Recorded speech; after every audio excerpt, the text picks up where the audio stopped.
to want to serve somebody else. But then you want to tell me that because I was only gone for a little while, I made a promise to you that your descendants are all going to restore. But you have the nerve to want to serve other gods. How do you forget me when I did all this for you? But it's funny how you can forget me, but you want me to remember you. But the promised land is right here. Yeah. And I'm wondering, how can we want God to remember his promise when we can't remember God?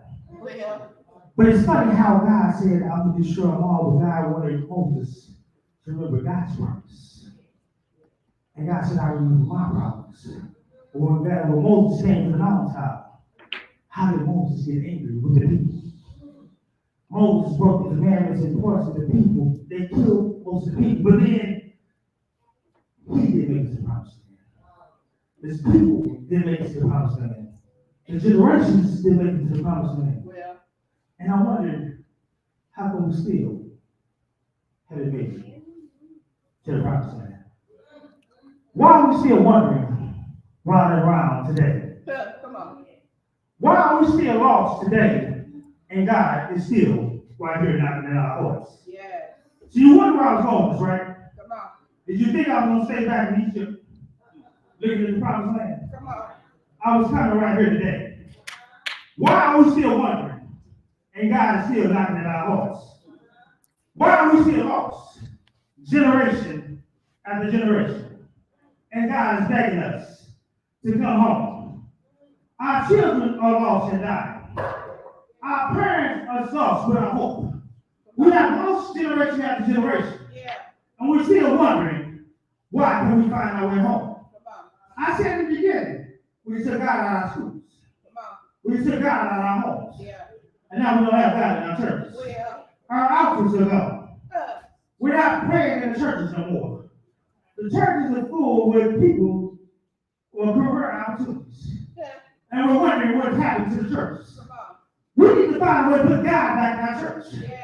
If you can't find God in here, how you going to put that in your home? Come on. If you can't put God back in your home, how you going to put God back in your church? If you can't put God in your church, how you going to put God back in your child? We have to put God back here first. Yeah. If we don't correct it here, how you correct in your home and how you correct in your child's school? Yeah. Somehow we have to put Christ back in order.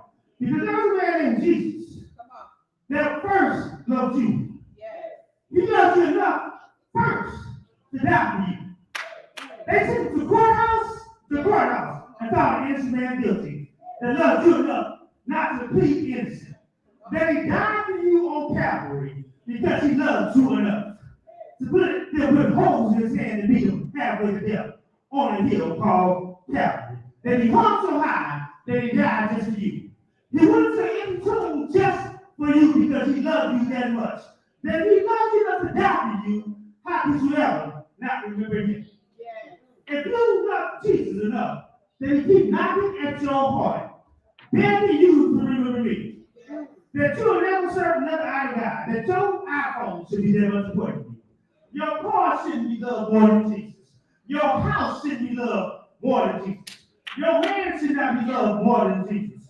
Your woman should be loved more than Jesus. And somewhere, somehow, you have to start putting God first. Again. Somewhere, somehow, we have to love God again. Somewhere we have to stop being lost in the wilderness. We have to come back home. We have to find our way back to the church house. We have to find our way back to God. Somewhere, we have to come back. Back to the altar. Back to the place we used to pray. Back to find who we are again. Yeah. Somewhere we have to find our way back. Because God is still here. Yes, sir. And God is knocking in our hearts, our soul, and our minds. God is begging us to have a relationship with Him. The promised land is right here. We're talking about building the church maybe another way. But we got to find a way. We got to put God back in this thing. Yes. We can do nothing without Christ. We can do nothing without God. How do you take one step? And We take no steps, we just have to make all the steps. I'm asking you, I'm begging you to put God back in the state. We'll do that without Jesus. That's right. Bring God back home. Bring God back in this place. Amen. This is my plea to this church. Bring God back. Yes. Amen. Amen. If you stay in this place, you stay in our right place. We're going to build a church right now. There's somebody in this place right now that needs to come home. If you've been lost in the wilderness and you wonder what did God lead you right now, all it takes is one step.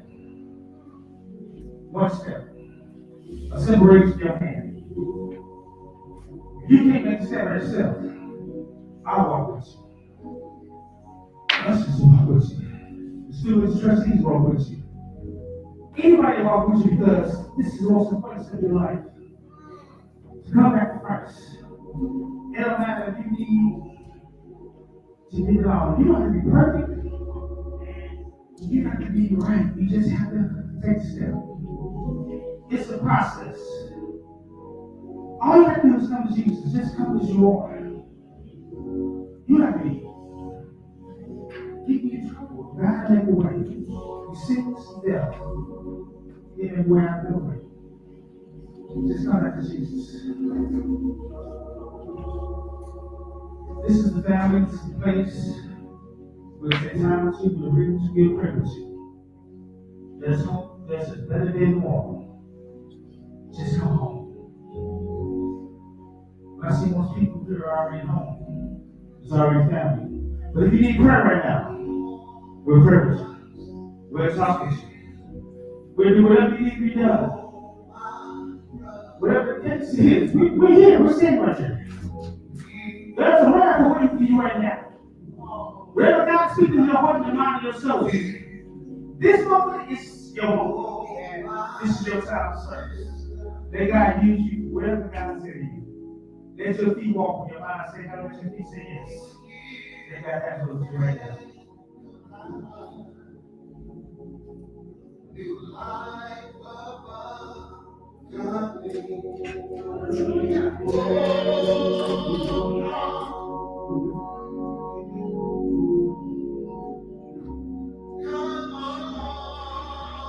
Glory.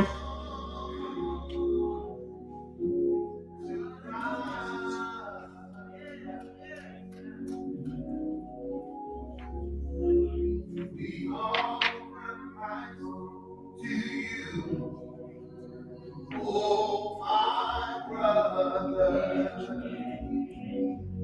We offer Christ to you, oh my sister.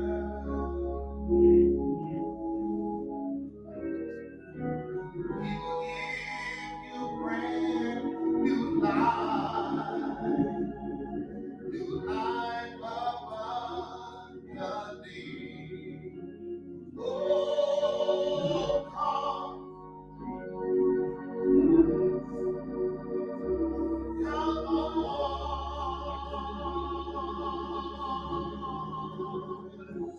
to Christ.